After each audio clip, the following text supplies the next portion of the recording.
So without further ado, I'd like to introduce, first of all, our first speaker, who is Elissia Evans, who is the Family Support Triage Officer from the Challenging Behaviour Foundation. Elissia brings that lived experience through her lens within the foundation, as well as being a parent who's navigated the DFG process. So over to you, Elissia. Hello, thank you very much, Rachel. So, yeah, my name is Elissia Evans and I work in the family support team at the Challenging Behaviour Foundation. I've been working here since March, and my role in the team is Family Support Triage Officer. So I'm often the first person that people will speak to on the phone or correspond with via email, and it's my job to firstly determine whether their family member has severe learning disabilities with challenging behaviour, which are the group of people that we're able to offer support to. And we have 3 caseworkers and numerous resources that we can provide our family carers. As you can imagine, we are a very busy service, and particularly over the last sort of 6 to 12 months as a result of the closures of various other helplines. We also receive a lot of calls and emails from family carers of those with more mild or moderate learning disabilities. And in such cases, I would signpost to other organisations as they're able to offer more relevant information. I am also a family carer. I have 2 children. My son is 13 and he has autism, ADHD and displays behaviours that challenge. And my daughter is 11 and has Rett syndrome, so she has a severe learning disability and is also wheelchair dependent. And as Rachel said, several years ago, we applied for the DFG grant. So there are 3 closely interconnected strands to our work, which together affect change at an individual and a strategic level. As I said, I work in the family support team, and our main objective is to provide information and support to family carers of those with severe learning disabilities and behaviours that challenge, and also to facilitate peer-to-peer contact for our family carers and also professionals. And I'll go into a bit more about how we do this shortly. We deliver positive behaviour support workshops to both our family carers and paid carers. It's really important for us that we listen to the experiences of our family carers, and we use these to highlight the needs of individuals whose behaviour challenges and their families on a national and a local level. And following on from this, we chair the Challenging Behaviour National Strategy Group, which promotes partnership working and high quality support for people whose behaviour challenges. And the Cbf National Strategy Group is made up of a range of different experienced stakeholders. We've got legal, those from the legal field, we've got occupational therapists, physiotherapists, all sorts of social workers, and it's about working together and being motivated to drive change forward to make a real difference to the lives of the individuals with learning disabilities whose behaviour challenges that we support. We also support services and local areas in developing good relationship with our family carers. I would say 9 times out of 10 we are contacted by our family carers in times where relationships with social services, commissioners, education system, when they've broken down. And we do believe a joined up multidisciplinary approach, which is person-centered, will almost always result in getting a better outcome for the person being cared for, but also for their carers, their families. Sharing and promoting best practice. We share our knowledge with our family carers in order to equip and empower them, and and hopefully it helps them to achieve better outcomes for their relatives. And we also share with professionals to encourage these best practices to be adopted. Cbf Values. So a positive approach puts the individual at the centre of their support and shows them respect and dignity. A positive approach and the person-centred planning are key elements in creating successful outcomes. challenging behaviour is a way of communicating unmet needs. We see challenging behaviour as a form of communication which we first need to understand in order to know how to respond to it. And it will usually tell us something's not right for the child or the adult and that they need some help and support. It's crucial to identify the reasons and purpose for this behaviour, because in doing so we're able to make the necessary adjustments, and it's through these proactive strategies that we can help to prevent the need for the challenging behaviour. And lastly, people with severe learning disabilities and behaviour described as challenging have the same rights as everyone else, of course. So a bit of information about family support and the other support that Cbf provide. As I said, I work in the family support service. We can provide information and support to family carers and adults with severe learning disability whose behaviour challenges. A severe learning disability, but by that we would usually mean a person who has very limited or no verbal communication and requires a lot of support to complete everyday tasks. And by severe learning disabilities, by challenging behaviour, that could be hurting others, self-interest behaviour, spitting, eating inedible objects, running off, destructive behaviours. There's a whole range of behaviours that we would provide support for. Peer-to-peer support services. So we provide a number of peer-to-peer support services as well. We've got the Family Carers email network. We've also got the Cbf Family Forum, which is our private Facebook group. And we also listening ear calls, which are one-to-one support calls with a fellow family carer who's also trained in active listening skills. We've got our professional email network. So we've got a huge professional email network that comprises of social workers, occupational therapists, physiotherapists, behaviour support therapists, and it's primarily a discussion forum, and it allows professionals to ask questions to all the other professionals on our database, and these questions and the responses are circulated anonymously. So we would get professionals emailing in to us, and then we circulate that and remove names.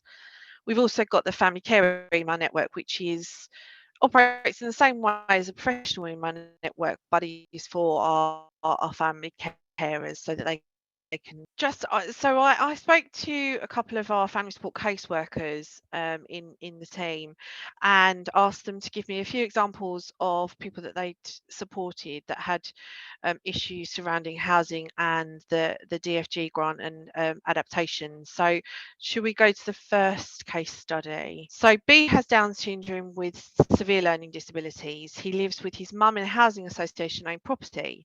B's challenging behaviours include hitting the wall beside his bed. This has cracked the plaster, which he has then picked at, causing further damage. The housing association sent their own maintenance team to repair the damage, but this resulted in a quick replaster, which inevitably was easily damaged again.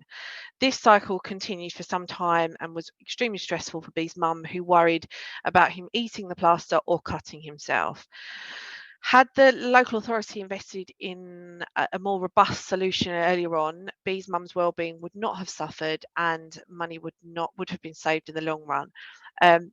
This is something that we see an awful lot. Quick fixes that inevitably it causes families an awful lot of stress, and it's got a massive knock-on effect. It's not just a bit of plaster. It is, particularly if they suffer from pica, where they eat things, where they're eating non-edible objects, and as a result, we see a lot of our families finding residential care for their children far sooner than they would perhaps have done otherwise, if they'd have got the more long-term permanent solution. N lives in a 2-bedroom property with her husband and 3 young children. The children share 1 bedroom and all have additional needs and display behaviours that challenge. A DFD application for 2 extra bedrooms was refused as their behaviour wasn't considered to be related to their disability. The parents were criticised for not implementing the behaviour support strategies suggested by the professionals. However, had the environment made it impossible for the parents to focus on one child at a time, especially at bedtime with, you know, the 3 young children in one room, trying to implement, you know, these different strategies that had been set out by professionals, was very problematic, and the children weren't able to be left alone together. So quite often, you know, one parent was sleeping in with their children, you know, to ensure their safety, and they were exhausted. And you know, this case continues to this day. Lastly, Kay received a DFG to reinforce some of the walls in her home, as her son with severe learning disability who displays challenging behaviour had damaged them. Kay waited for a considerable amount of time for the work to begin, and during this time she filled some of the holes and repainted the living room to make it look more presentable. This room was then removed from the DFG work schedule, as it was felt that the repairs had been completed by the family. Kay knew that within just a few weeks the living room would be damaged again without the robust cladding that the DFG had promised. She felt that her family had been punished for wanting to make their home look nice whilst waiting for the work to begin. This is another common problem that we see, where there seems to be very little understanding when the OTs assess homes, for, you know, for the fact that you want your home to look like a home and not like a hospital. And, you know, from personal experience, some of the I remember when we had the OT come to do the assessment at our home, some of the suggestions were just outrageous. One was, you know, we're going to put a lift in the dining room. And when I asked, well, where are we going to eat our dinner as a family together? It was like, well, you know, you just forego that. And that it was, there was numerous occasions where there were situations like that, where it was just, we just want to get things done with the least cost. We don't, it's all short term. It's there is a sense of, or certainly for me, that it's short term solutions, and actually if things were thought of more sort of long term, the savings would be considerable. But unfortunately there seems to be a sense of, well, it's going to save it's going to cost child services more, but actually end up costing adult services less, and all this, you know, there is a real sense of the different pots of money, which is, you know, it's crazy. It's total false economy. So they were the three cases that we picked out. How do adaptations help families? So safe environment plus a behaviour support plan and partnership working equals less challenging behaviour and a better quality for entire family. And in the long run, it does help to avoid unnecessary admissions to residential care, which is, you know, parents often want to look after their children and their loved ones as long as they can. And there, you know, there are things that can be put into place to support that, as opposed to preventing it, and making parents feel like the only option they have is you know, to find a residential care supported living. And that is the end of my presentation. Thank you very much. I think there were a couple of things that really resonated with me. One is the thing that one of the comments that you made was the fact that behavior, that challenging behavior, is that form of communication. Yeah. And actually, how do we kind of listen to that to be able to understand, okay, what is it that we need to do to get that environment right for that individual? And I think it kind of picks up then that whole point about actually, you know, how do we listen to also the family, so that when we're looking, certainly from an OT perspective, around what is necessary and appropriate, that we really kind of consider that whole spectrum of things that we should be considering. One of the things that you kind of pointed out, and somebody made, I think somebody called Helen in the comment box, is that, you know, you made that point around that sometimes we can be perhaps guilty around not looking at that longer term need. And I think sometimes we get that challenge as well from an OT perspective, where we are wanting to look longer term, but perhaps families aren't quite at that point. Have you got any kind of really quick tips around how we support families to look longer term. I don't know if you've got any particular advice for us. It's so difficult. When we were going through the DFG process, it was we were waiting for a diagnosis for my daughter for a long time. Yeah. And I'd literally just got it, that you know, the diagnosis of Rett syndrome, when the work started. And I went through a really, really difficult period of time, and we had you know, hoist put in and this leveled and doors widened and, you know, all of this stuff, because, you know, she has physical disabilities. And I remember I really struggled with changing table in the bathroom. I just couldn't cope with that.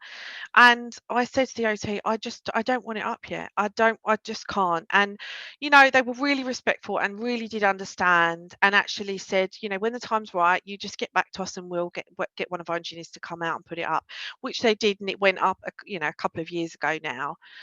So I think it's really, I mean, I think with all professionals, you come in, you want, you know, most of the time, you just want to do a good job.